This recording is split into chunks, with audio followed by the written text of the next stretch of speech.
Hey, good morning. Okay, so today is all about Mindset Monday. It's about getting our minds right, getting what I like to say is an attitude.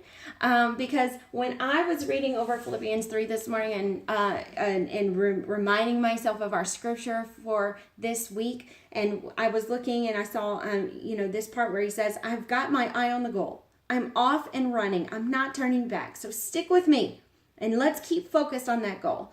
Keep track of those you see running the same course.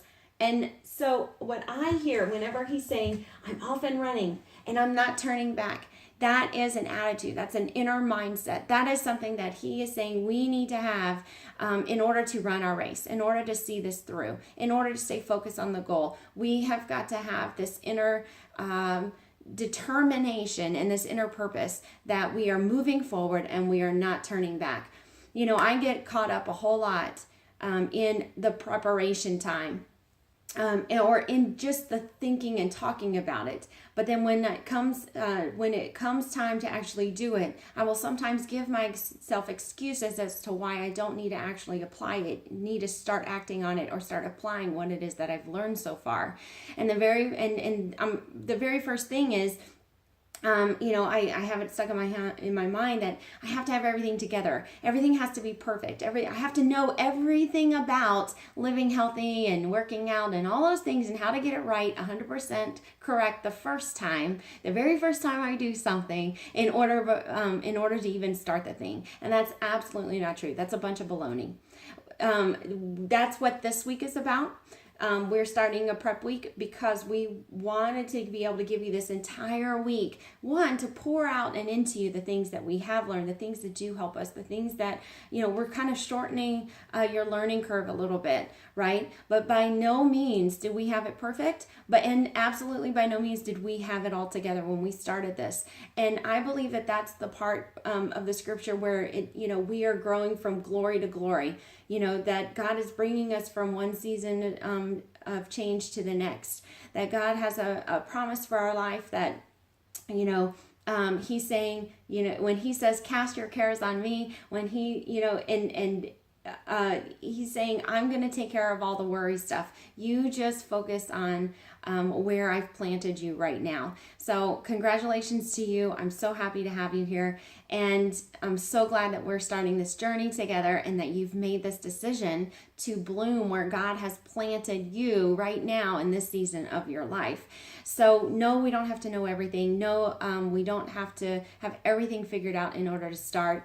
In fact, we're going to use this time this week to build the momentum and continue to build on that excitement that I saw in everyone's post yesterday, and start applying some things. Start really putting some things into motion. And let me tell you what's going to be so great about that. And I want you to hold on to all that excitement, because come next week, you're going to actually put that front foot forward, step out, and start.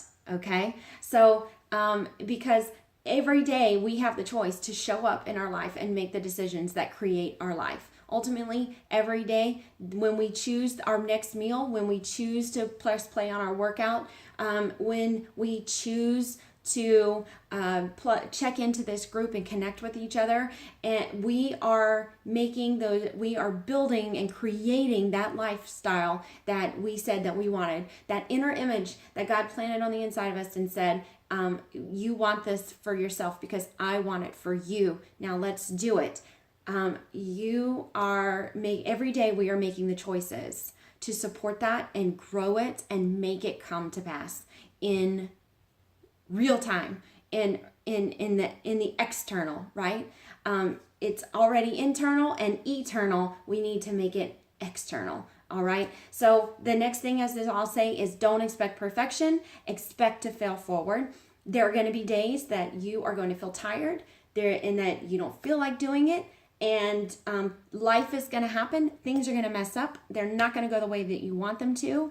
And what's going to be important is that you grab hold or you tap back into that inner attitude that you're running forward and you're not looking back. You're running forward and you're not turning back. So my next choice is going to be in support of the forward motion, of that goal, that end prize, that I have pictured in my heart and my mind. And then the next thing that I'll tell you is to expect to be hyper aware of what other people think, if you're like me. And if you're not already there, then expect someone to feel so inclined to let you know their thoughts on the decisions you're making, or this to start building this healthy lifestyle. You must be on a diet. Well, why would you want to do that? Or blah blah blah blah blah. So what? So what people think about what you're ordering and what you're doing with your life, because ultimately at the end of the day, they don't have to live your life. You do. And so we're here, we're putting our minds in the right place, and we're setting our attitude straight, and we're saying, I am running forward and I am not looking back. This is my life. I'm creating the life that I know God has promised that I can have, and I want it for myself bad enough. I'm here, I'm committed, and I'm off and running. So I love you guys, and let's start creating this life together. I'm so excited. Let's get going.